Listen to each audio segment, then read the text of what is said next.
अवधपुर माँ खुशी मनाए वो कैकेयी रानी, कैकेयी रानी का बरहोरी साय, भरत के दाई का बरहोरी साय। अवधपुर माँ खुशी मनाए वो कैकेयी रानी, कैकेयी रानी का बरहोरी साय, कैकेयी रानी का बरहोरी साय।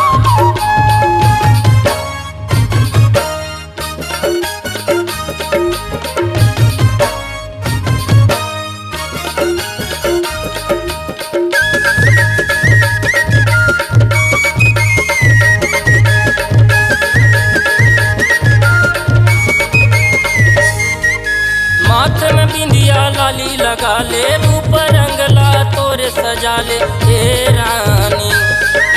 माथे में बिंदिया लाली लगा ले, रूप रंगला तोरे सजा ले हे रानी।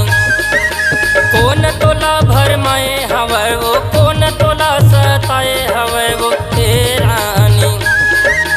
कौन राजा ला रंग बना दो, कौन राजा ला रंग बना दो, काकर कालहाय वो कैकेयी रानी, कैकेयी रानी का बरहोरी साय।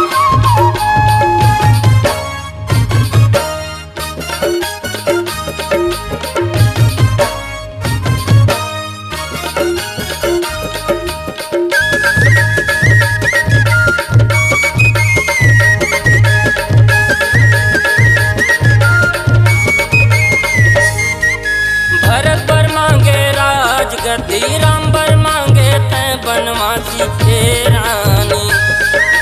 भरत बर मांगे राजगद्दी, राम बर मांगे तै बनवासी हे रानी।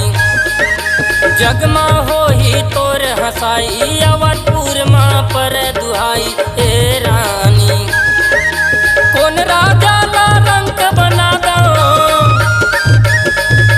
कौन राजा ला रंग बना दो, काकर कालहाय वो कैकेयी रानी, कैकेयी रानी का बरहोरी साय।